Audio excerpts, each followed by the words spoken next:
Oplan kaayusan na programa ni Mayor Vico Soto gaano ka-effective? Yan ang pag-uusapan natin patungkol sa kinabibiliban, hinahangaan at pinakamahusay na punong lungsod sa buong bansa na si Mayor Vico Soto ngayong araw po yan ng Martes, May 20. Pero bago natin talakayin yan mga kaparokya ay humihiling ako sa inyo na pakisubscribe ang aking YouTube channel.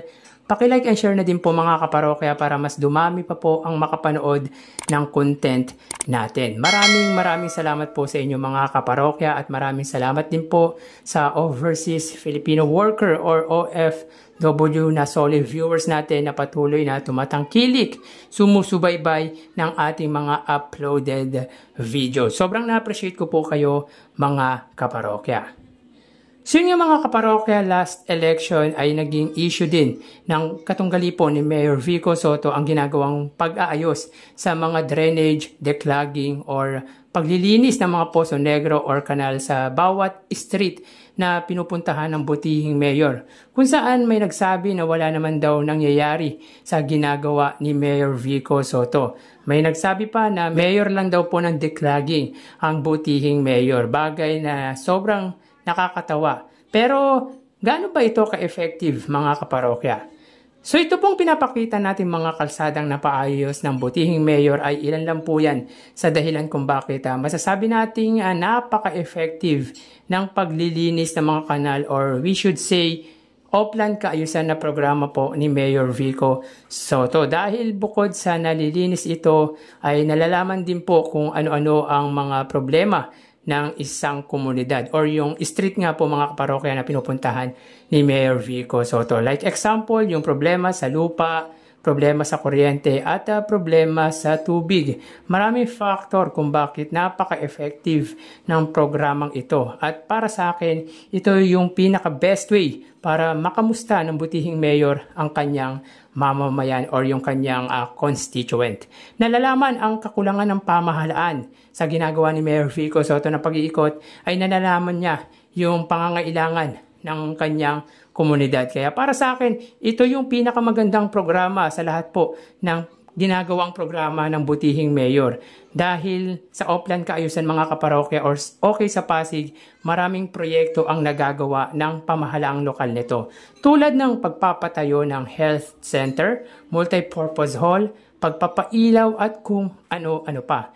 Yung tipong ang gobyerno mismo ang lumalapit sa tao at hindi ang tao ang lumalapit sa gobyerno. Si Mayor Vico Soto lang din mga kaparokya yung bukod tangi dito sa ating bansa yung gumagawa ng gantong programa. And take note mga kaparokya, araw-araw po niyang ginagawa yan. Araw-araw po siyang nag-iikot sa kanyang lungsod na pinapamahalaan. Siguro kung umabsent man si Mayor Vico Soto ay napaka-importanting bagay ang kanyang pinuntahan. Kaya sobrang nakakabilib at masasabi kong napakasipag at napakagaling ng estilo ng paggogobyerno na kanyang ginagawa.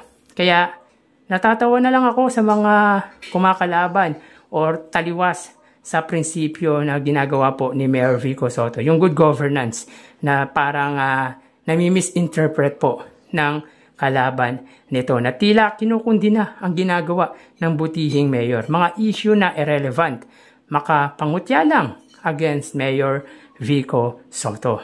Yun yung mga taong inggit na inggit dahil yung mga accomplishment ng butihing mayor ay hindi nila na-achieve nung time na nasa pwesto sila bilang kapitan, bilang councilor, o sabihin na nating vice mayor or yung mga leader sa nasabing lungsod. Kaya sa totoo lang, maraming naniniwala at isa na po ako sa naniniwala na matatalino na po ang mga Pasigueño. Sila po ang pinakamatalinong botante sa buong Pilipinas dahil hindi po sila nasilaw sa pinamahagi ng katunggali nitong nagdaang halalan. At maraming nainggit din po dahil napakahusay po ng namumuno sa kanilang lungsod. As in, may nagsasabi pa na sana si Mayor Vico Soto daw ay lumipat sa kanilang lugar after ng term nito as City Mayor ng Lungsod Pasig. Meron ding nagsabi na lilipat daw sila sa Lungsod Pasig dahil nga po sa tinatamasang gandang benepisyo na bigay po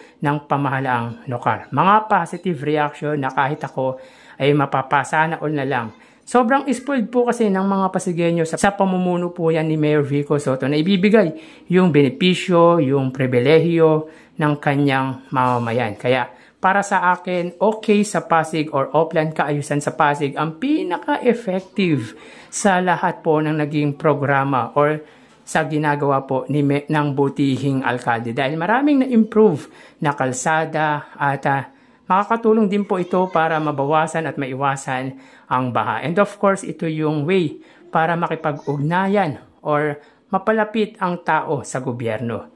Kaya alam nyo mga kaparokya, sobrang mahal na mahal ni Mayor Vico Sotto ang kanyang mamamayan at ganun din po ang mamamayan sa kanya. Kayo mga parokya, anong masasabi nyo patungkol sa okay sa Pasig na programa ni Mayor Vico Sotto? Effective din ba ito para sa inyo? Please pakishare po ang pananaw nyo patungkol po dito. So hanggang dito na lang po tayo mga kaparokya. Mag-iingat po tayo. Dahil alam naman po natin, pabago-bago po ang panahon. Magdala po tayo ng payong pananggalang po sa ulan at makaiwas po tayo sa sakit. Thank you and God bless.